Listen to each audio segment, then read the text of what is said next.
Hello and welcome to Gafa. It's me back again, Sophie from Sophie's Positive Spin, just with like a different show this year. So this year I am president of the society, which is kind of a bit scary. Not gonna lie.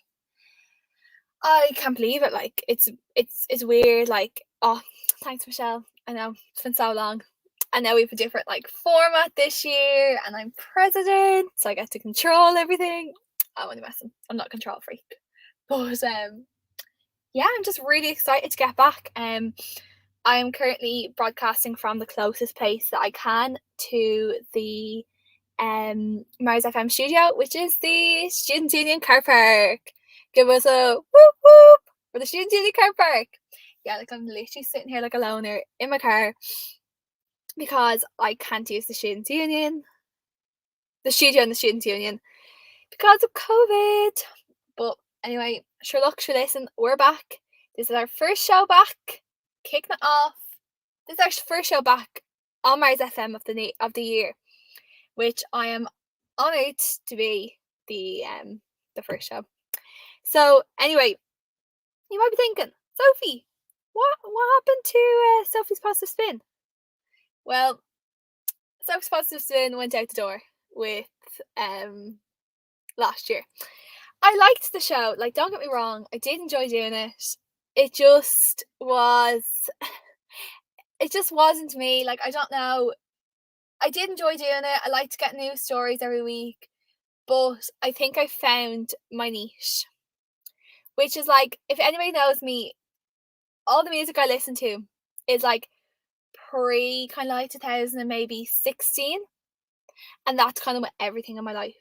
Like I'm way back in 2016, never mind 2019, like when people are like, oh my god, I can't believe it's nearly 2022 and I'm back in 2019. Now like I'm back in 2010s, like with all my music and TV. And I feel like that's what Gafa is about. It's about all the things that we used to be obsessed with years ago. So I'll explain myself properly. So Gafa is the Irish for addicted to. So I saw a girl on TikTok, I think, with the name Gafa, which is addicted to tea. And I was like, ooh, that could be a good like name for like my future podcast. So yeah, that's why I thought like Gafa addicted to, like what are we addicted to? Like what kind of like bandwagons do we jump on? Like what sort of things do we get engrossed in to the point of like no return? So like for some weeks I'm going to talk about different TV shows, or alternatively like different like periods of time, like 2010s, like what were we into then, like even the last kind of decade, what were we into, the comparisons between like TikTok versus like Vine, like how things have changed so quickly, how things evolved so quickly. But yeah, no, I'm really, really excited to get back into the show. And yeah, so the year, I thought I'd start off with like kind of, it's kind of a niche topic, not gonna lie, but I feel like it kind of puts across like what my vibe is for this show. So Gafa, the year 2000. He said I've been to the year 2000. Okay, I can't believe I just sang there, but sure look. Yeah, I just threw in a little pun, 2000. So throughout this show, I'm going to be talking about what we were obsessed with in the year 2000. Now, the year 2000, you might be thinking, like, why that year? Like, what is the significance of the year 2000? I was born that year, so it's very significant to me. Yes, it's the year I was born in. Actually doing a lot of like research on like the different things from the year 2000. I was like, oh my god, like I remember watching that, or I remember watching this, or Jesus, that's that old, or like different films that I was like, nah, that could never have come out in the year 2000. That came out in 2005 or something, but like definitely hadn't. Also different pop culture moments that I was like, oh wow, that's interesting, because I was not expecting for that to have come out in that year. But yeah, anyway, so what I want to kind of talk about is film, TV, what I'm going to get covered. What else do I want to do? Like music from this era.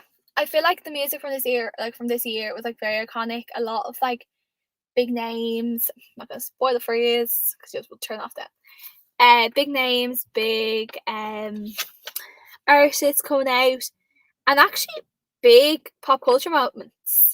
Like it was the year 2000, like it was the millennium. There's so much that happened in that year. But yeah, I'm just really excited to get started. So, starting off with the films of that year. So, I just said I'd look into the highest grossing films from that year. So, according to our reputable source, as a history student, I know all about this, which is Wikipedia.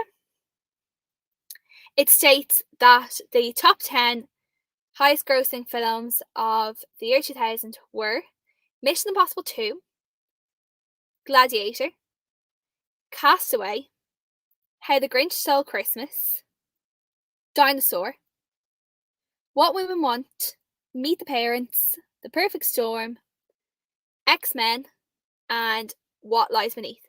Now there are a few that I haven't heard of. The likes of What Lies Beneath, The Perfect Storm. They're just films that I've never kind of come up in my watching films. Like I watch a lot of films. Like I love films. But yeah, just haven't come across them yet. But even like the even the likes of like Castaway, Gladiator. Yeah, I would have thought they had come out kind of around then. They're films that I know, just never watched. Same with like Mission Impossible. Now to be honest, I maybe would have said the first Mission Impossible came out in the year 2000, and then going off that, maybe like the second and third in like the coming years, maybe like 2003, 2007. But for this first Mission Impossible to have come out previous to then, like I couldn't believe that. Like the first Mission Impossible. Now, to be honest, like I don't think I've ever seen a Mission Impossible filmed. Like the first one came out in 1996. 1996, like that's impossible. That's impossible. Oh, I'm great at this. I'm definitely back in the swing of it now. What Women Want. I've heard of it. It's I was gonna say it's a Tyler Perry movie. It's not a Tyler Perry movie. It's an Nancy Meyers film, along with like The Holiday and stuff like that. You know, like those like typical. I'm trying to think. There's another film I was listening to a podcast about them the other day. Nancy Meyers films. But like like there's a genre kind of like her films. Would you call it a genre? I don't know, but definitely like The Holiday is in there. Every film with kind of Diane Keaton. Diane Keaton and Nancy Meyers must have some sort of a deal that the two of them are in like every single film together. Like Parent Trap. She directed Parent Trap. She's well known for all like her. She's so many different films, but anyway, that's not the point. The point I'm on is the highest grossing films of 2020 or 2020. Jesus Christ, 2000. Meet the Parents has to be one of my favorite films. I was obsessed with a show a couple of years back called The Fosters, and I couldn't believe that Terry. Is her name Terry? Well, anyway, the girl in Meet the Parents is in this show as well. And I was like, oh my god, like how did I never notice this? Like Ben Stiller, Robert De Niro, like it's just such a good cast. What else was on that list? Oh, a legend of a film. Excuse me, How the Grinch Stole Christmas. Like it's iconic. Like everyone knows the Grinch. I feel like it's one of those films that are kind of like, how is this never out before? Like I know a lot of the like bigger Christmas films, the likes of like Elf and all, didn't come out for subsequent years, but like the Grinch, like it's just now I'm gonna be going into more detail on the Grinch in my Christmas episode that I will be definitely doing before Christmas. But yeah, so then because there were so many movies on this list that I couldn't believe came out in the year 2000, I said I would have a look at the rest of the list of the films just to see like what the crack was. So Coyote Ugly. I don't know. Like I'm shocked over it coming out in 2000, but like I can't figure out if I thought it was coming out like had come out the year previous or after. Great film. Soundtrack is unbelievable. It's about like why can't I think what it's about? Sorry. I really should have done my research earlier. So Coyote Ugly came out in the year 2000 and it's about an aspiring songwriter in New York who ends up working a bar full of gorgeous women. While she forms a bond with them, she falls in love with a music producer and pursues her passion for music. It's kind of just one of those like, how do you describe it? Just like feel good, like romance, kind of just one that you're like, oh, we like flick this on, or like, oh, I don't know, is this on the telly tonight? Oh my god, we have to watch Coyote Ugly. It's kind of one of those films. What else? Meet the Parents. Yeah, talk about that. Bring It On. Like, I feel like I've never actually seen the original Bring It On. I just feel like they never put it on Netflix. I've definitely seen the one with Solange Knowles. I think it's Bring It On in a Twinnet. I think that's the one that's on Netflix at the moment. I've seen that like 100 times, but like I just feel like Bring It On is so iconic. You know, like like Shabuya, yeah, Shabuya, roll call my name. Yeah, that's from Bring It On. And then there's another like kind of little rhyme like that I know is from Bring It On. I think it's Bring It On. Oh, sorry, Bring It On All or Nothing. It's on Netflix. And then there's In It to Win It, which is another one in the franchise. There's another one coming out this year. Or next year, Jesus Christ. Kirsten Dunst is in the Bring It On film. What else? Oh my god, I'm so awkward. There's a fella on the car beside me. Hey, we're listening. Yeah, they're bringing out a Halloween Bring It On this year. Oh no, but it's just so good. It's just one of those films that, like, again, I feel like it kind of falls into the like. It falls in those type of films fall into like the rom-coms, like Lizzie McGuire movies. I can't think of the name of them now. Like Legally Blonde. What else? There's one there. Cinderella Story. Like I feel like they kind of fall into that realm though. Like early 2000s. I actually saw a Instagram post the other day, and it was like, these are the films that raised me, and it's all of those types of films. And I'm like, it's like these are the films that raised me. This is who I am. This is why I am like I am, or something. And I was like, yeah, I can relate. I was like, those are my films. Those were my films. What else on that list? Billy Elliot.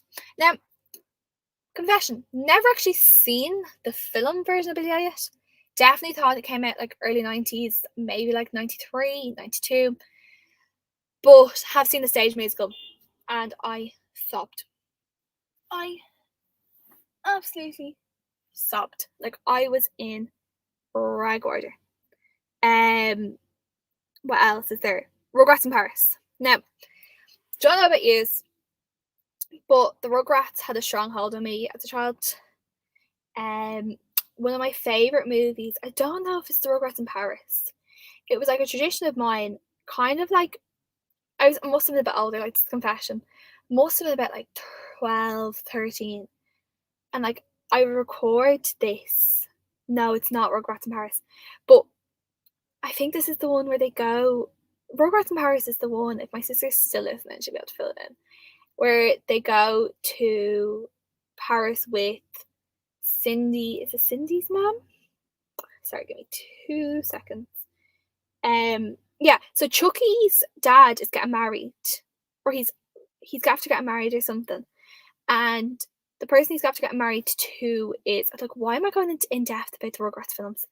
But yeah, they all go because he's getting married. Here, let's get the plot. Yeah, it's the wedding reception. So it's like their honeymoon or something. Oh no, they're going to Euro Reptileland. Wow, that's definitely a play of Euro Disney. Yeah, I have like vague recollections of it. See, like for me, as I said, the Rugrats movie It's the one where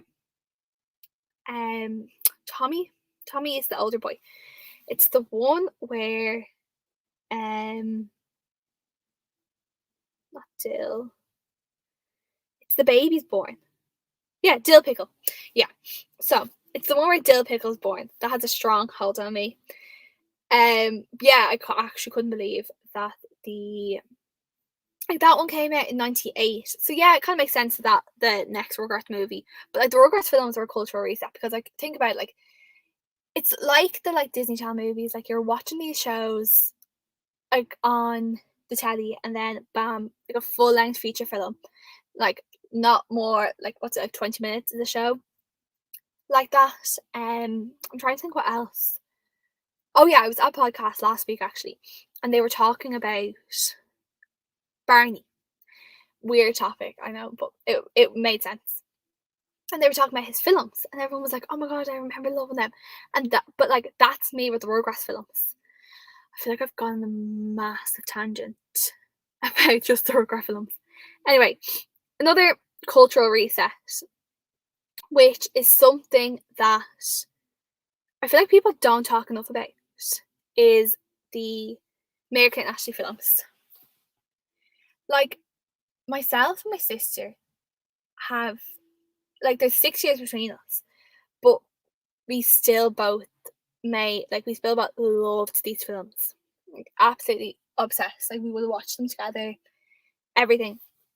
They're just so good. So Our Lips Are Sealed is the one that came out in the year 2000. Now, have to say, I think between that one and The Challenge, they're my maybe there's one about a road trip. Anyway, Lips Are Sealed. It's amazing. Megan Fox is in it.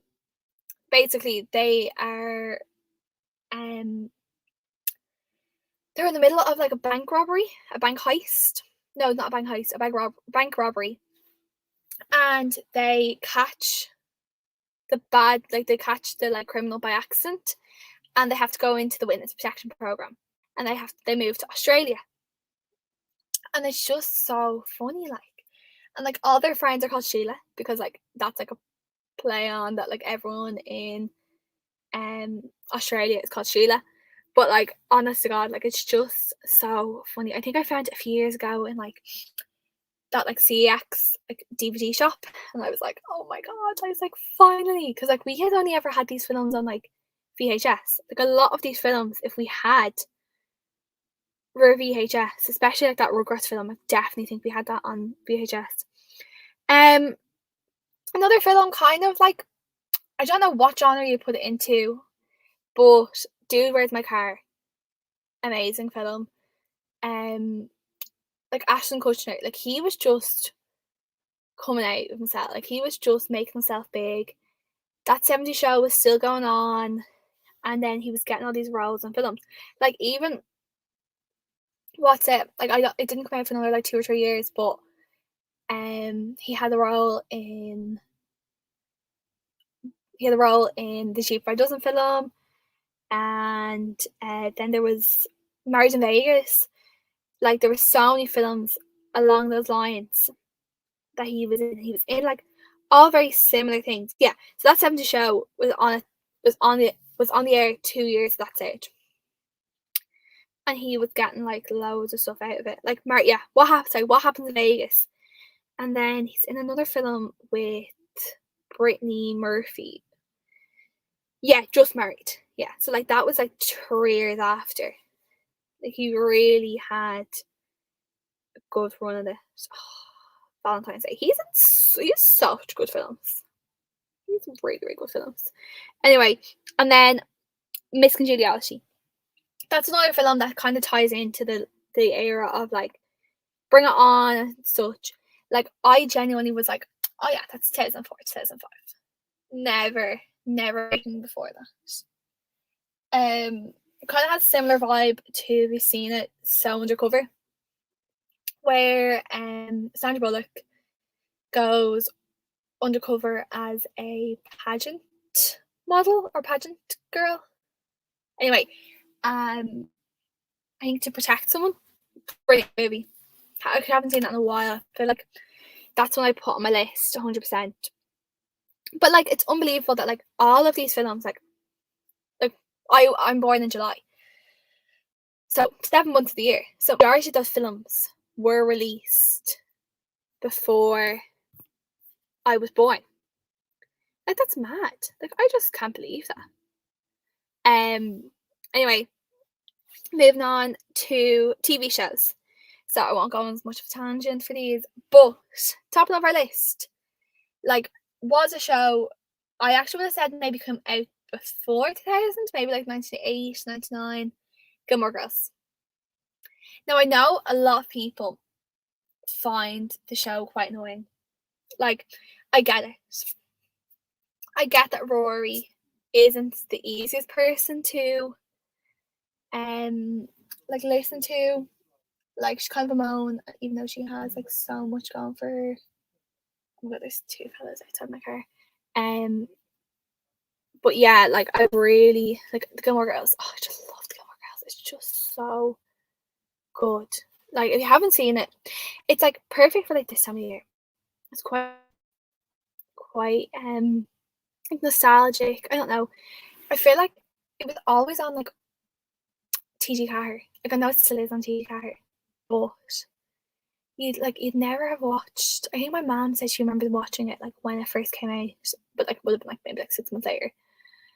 But on the same thing as that, Malcolm in the Middle. I cannot tell you a single plot line of this show, but it was just out of this world. Like it was. Think about it, like it was Sky One in the evening, starting around 4 o'clock. You had your Malcolm in the Middle, then you had like your Simpsons, Futurama. Try and think what else, but like again, another like great thing coming out of the year 2000, Malcolm in the Middle. And I can't think of his name. I'm so bad with names at the moment. Malcolm in the Middle. It's on the tip of my tongue. Frankie Muniz, like amazing. Malcolm. Then Bryan Cranston. Like Bryan Cranston went on to do Breaking Bad after this. Yeah, it ran until 2006. It was always shown on like reruns. I actually think it might be on all four. Yeah, it's on all four to watch again. And Amazon Prime, I think. Amazon Prime UK. No, it's in the American Amazon Prime. But like the mom, like the brothers. I just remember all I can remember is like the eldest brother went to like Dewey, yeah. The eldest brother was in like the army or something. Dewey was the youngest brother. And then Francis was the older brother. And of course you had Malcolm in the middle. Oh. But like Bryan Cranston, like Frankie Muniz, I feel like Frankie Muniz was another person I had a hold for a few years. Like he done a few films like Big Fat Liar, Agent Cody Banks. Loved those films. Loved those films. Oh, he's only 5'5", so that's very small. I got on such a tangent. There was a baby. Was there a baby? Stop. Jesus Christ, it's fair me and my sister did live in the same house. Like, we weren't watching the same TV. I'm gonna have to look this up. Was there a baby? No, that's Frankie Muniz. I actually think Frankie Muniz had a baby. Recently enough. Okay, I'm gonna have to look at this. Frankie or Malcolm in the Middle, baby. Do premise. It never makes it in the show. Characters. Here we go. Characters. There's gonna have to be a baby somewhere. Oh my god, I can't believe this. Yeah. No. He's the youngest child until the birth of Jamie. Set in the 4th season. Yeah, so there is a baby. Yes, actually, you're right. Oh, maybe. No, Saoirse. I don't know. Oh, no, there is, yeah. Okay. Yeah, so they have a baby. So there's 4 brothers. Yeah, there was always like this. There was like a super brother, then there was the baby. Well, there was like the younger brother. Then there was the eldest brother who was in like the army, and then there was Malcolm. God, I went on way too much of a tangent, even though I said I wouldn't. The Walking Dead. I don't really have much to say on The Walking Dead. I'm not really a fan of that type of show, but I like that's still going. So that's like 20 years in the running. Like The Walking Dead is they're on season 11, I think. Now I know the first episode date. Nah. Okay, never mind. Wow. That's why we don't trust Wikipedia, because Wikipedia told me The Walking Dead started in. Okay, that makes so much more sense. Like, it's not Grey's Anatomy type show, which I will be talking about. Anyway, so Dora the Explorer, like another. It was like a later generation kind of stronghold. I don't really remember watching Dora until I was a little bit older. Maybe it's because we just didn't have it. Because like we had the Den, we had Nickelodeon, but like it is a Nickelodeon show. But that was one I could not believe came out in 2000. Big Brother. I knew this because my mum will always tell the story that she either was still pregnant or she just had me when Big Brother started. And at the time, I think it was like 24 hours a day Big Brother used to go on for. But like I loved Big Brother. Like I was not old enough to watch Big Brother. I genuinely used to sit and watch Big Brother with like my mum and my sister. And my nana. I have like very like vivid memories of like sitting in Wexford and being allowed to watch Big Brother, but like it just was not appropriate. But like everything would have gone over my head anyway. But it was just like even like the later years of Big Brother, like I will be on more into Big Brother and like a reality TV kind of episode. But like you have such a kind of moments coming out of it, like that whole David's dead thing. Like during the lockdown, we were obsessed with like the Gemma Collins whole thing when she was in Big Brother, you know, like what was all the different lines that we had from her being in Big Brother?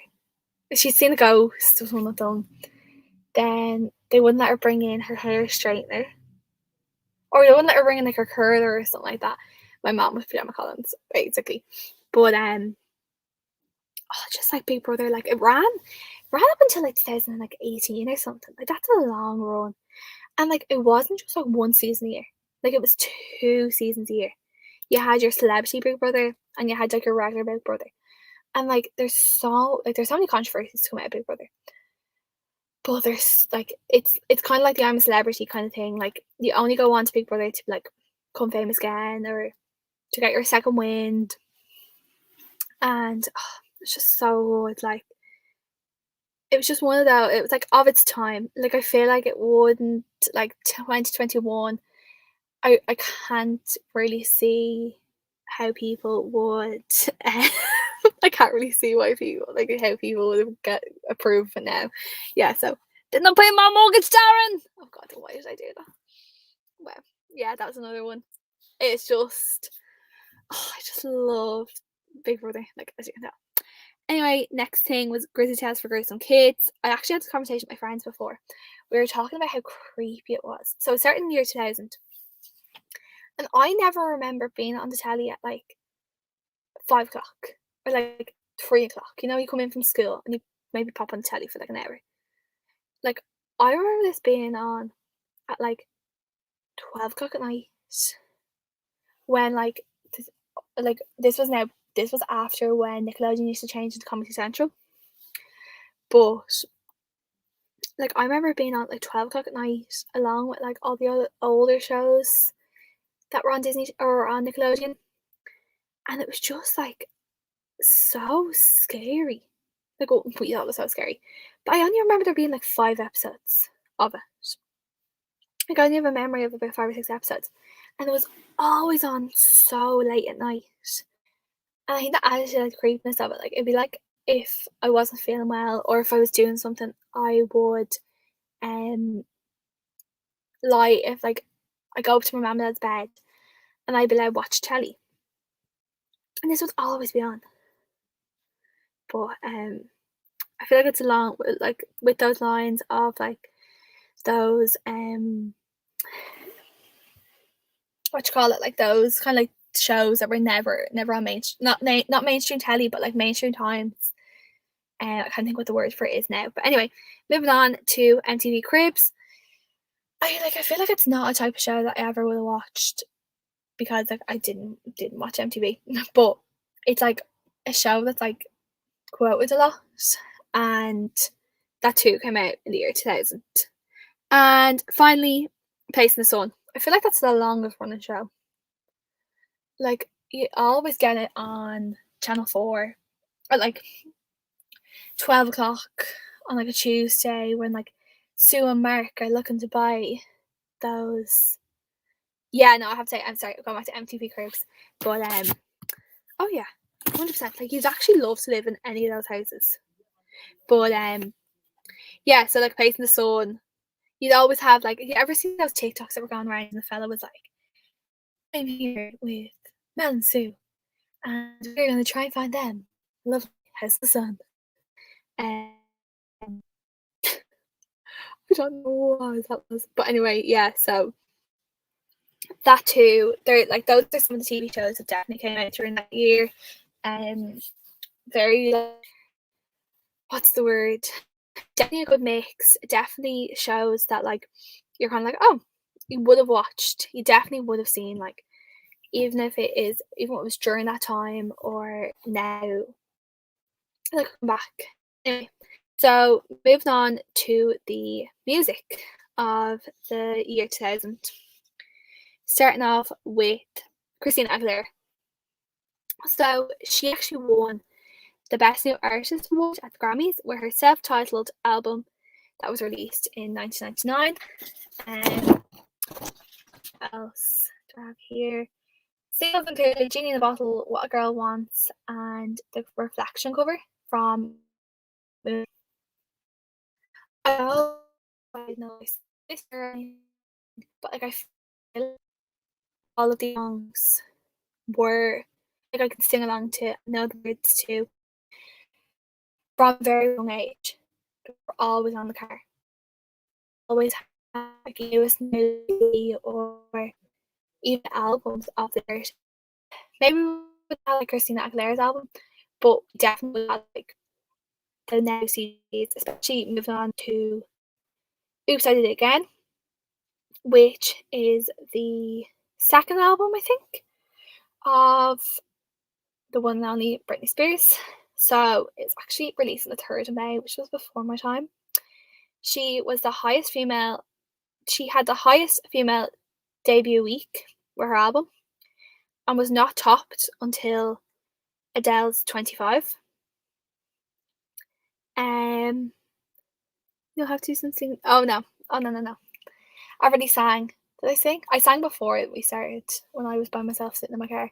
But no, we will not be singing on this show.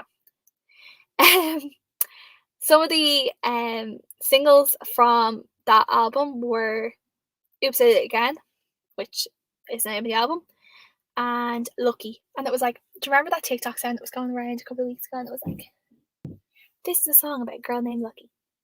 Yeah, that's where that came from. Like I feel like Britney Spears like is not really nowadays wouldn't really be known for her music as such. Just with all the controversies around her conservatorship with her dad, I feel like lesser known things of Britney Spears were her films. Crossroads. Love that film. I actually watched it a couple of weeks ago. She just goes on like a road trip with like two of her like old friends from when they were like in like middle school. But such a good film. They're going to like enter her into like a competition to win like a record deal. What else? Eminem debuted. He had the third fastest selling album in the US of all time. It's weird to think of like a time. I don't know. Like I feel like Eminem isn't really like a big like. Not he, of course, he's a big artist, but he's always just like there. never really like releasing like a lot of stuff, but like everyone knows him, everyone knows his music, and to think that like previous to the year 2000, like he was a nobody. Some of the singles released that year were Beautiful Day by U2 and Independent Woman by Destiny's Child. Two songs that definitely were constantly being played in my house with my parents being obsessed with U2 and my sister Destiny's Child. You learn a lot about my family in these shows. So I just thought I'd pop on, or I'd move on next to some kind of like pop culture moments from the year 2000. So the year 2000 is sometimes abbreviated as Y2K. Now that might sound kind of familiar because Y2K is actually like coming back around in terms of fashion. Like I remember seeing like a YouTuber doing like a Y2K party, and I was like, what's this? And it was like all dressing up in dressing in the style of clothing that would have been worn in the year 2000. So it's actually more likely known as the Y2K concerns, as they feared that computers would not shift from 1999 to 2000 correctly, and many companies had converted to new or upgraded software systems, had obtained a Y2K certification. Basically, like they believed that there was going to be like a massive problem when the millennium hit, in terms of like technology and stuff, because like this was like the first kind of era of technology. Like yeah, there was like small parts of small, what's the word I'm trying to think of, like in the previous century, but between the 19th to 20th century and the 20th and 21st century, massive difference, like absolutely massive difference. So yeah, with the millennium and everything, that was kind of like the focal point. I feel like the year 2000 was the millennium. I know, like in my house, like we all got like every house got like a millennium candle in Ireland, and my dad had like written on it like Maria Phillip, Saoirse, and the bump for the baby or something, because they didn't know what I was going to be, didn't know if it was going to be a boy or girl. And my mom would have only been like 3 months pregnant at that stage, so it was just like they had no clue. Like they still had 6 months of such until I was going to be born. Like literally about 6 months. I was supposed to be due like the 31st or something of July. No, it's a lie. Middle of June. I was born in July. Let's see what else. The release of the 5th Harry Potter book, Don't Kill Me. 1, 2, 4th Harry Potter book. I was actually listening to stuff about this morning. Was released on the 8th of July. I was only 5 days old. Yeah, so it was midway through the release of all of the books, and the first film was actually in production at this stage, which later came out in the year 2001. Like I was kind of like, when I was looking into the release of this book, it was all about like the midnight launches and everything. It's just like mad how much of like a stronghold Harry Potter had in the world previous to the films, like just the books. Like wait until like the films came out like 8 months later or a year later, and just crazy. Now, the next thing I'm going to talk about was like well before our time. It's a little show I actually got very obsessed with maybe about 8 years ago, which is Boy Meets World. Now, the show ended in the year 2000, which is something like I actually couldn't believe. Like I know I keep saying this, oh my god, I can't believe this, but this is something like I was really shocked about. Just because I had watched all of Boy Meets World through, I think maybe the year like 2013, like I'd seen it all.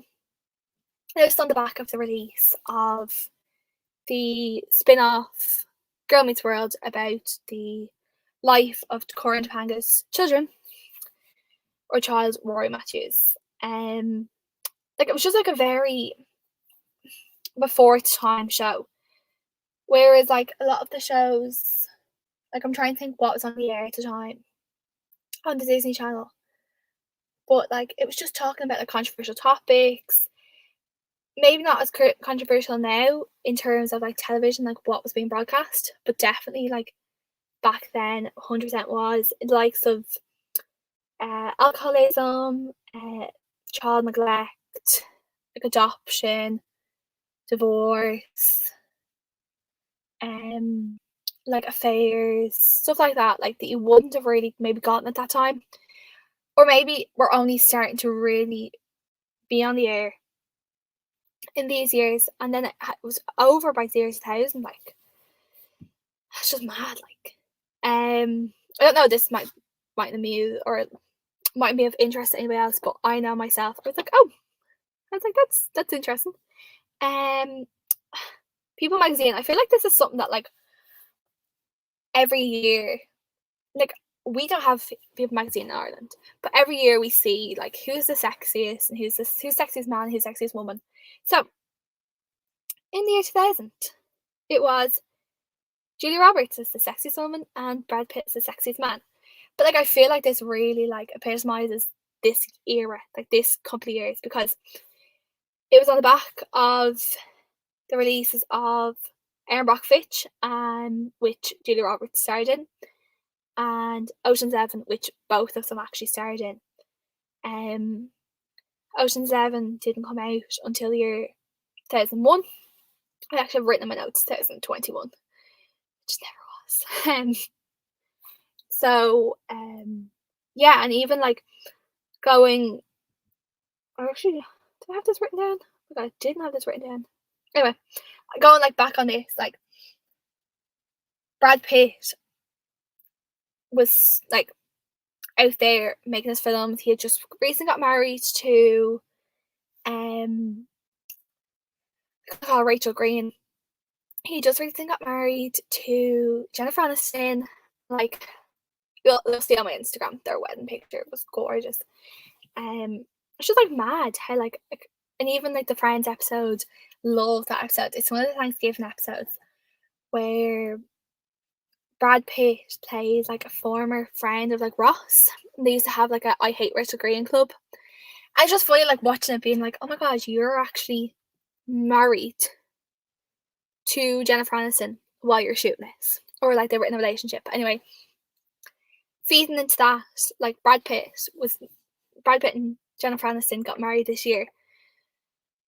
Not for a long time now. That's when he met Angelina Jolie. I was like, what is her name? Kind of like feeding into this, Reese Witherspoon made her first appearance in Friends, which is one of my favourite episodes. Rachel's older sister. I watched it recently with my mum. I'm like, I don't know if she found it as funny as me, but I literally watched it like 4 times in the space like 3 days at that stage. Basically, she comes for,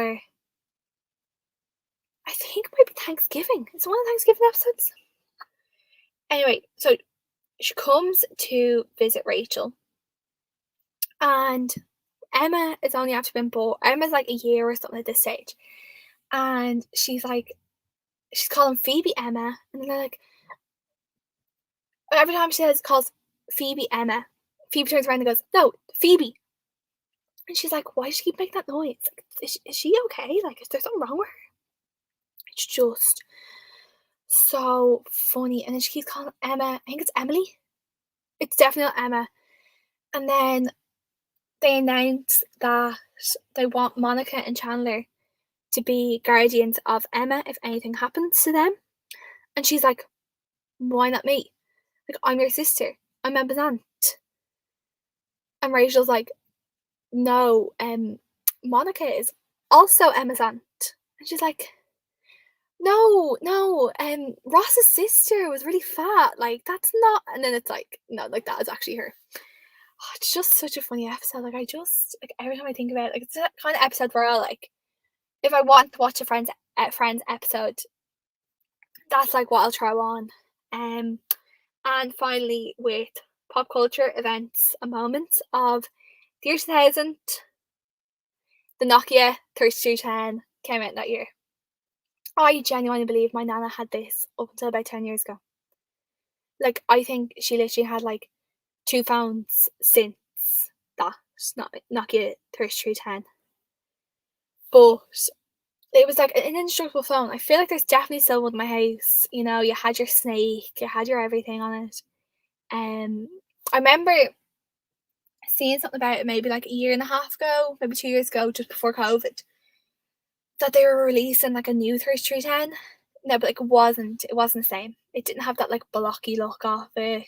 It didn't have that like brick vibe. It was like slim and it was like not navy. It was like different colours. It was like a luminous yellow.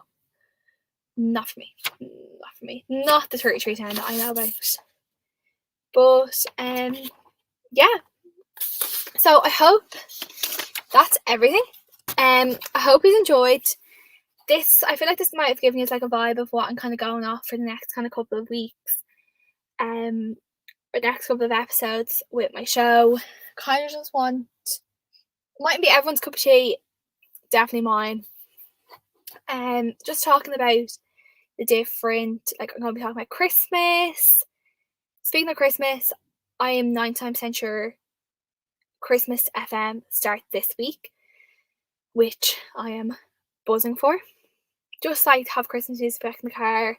I'm kind of like putting it off not to listen to Christmas music until Christmas FM comes back, but I'm really excited to get back into my shows and to listen to any of the other shows that are coming up. So if you're on the Rise FM YouTube and you're scrolling through, please listen to any of the other shows. We really appreciate it, and thank you for listening to me. Thanks, Michelle, for the support. See you all next week at 5.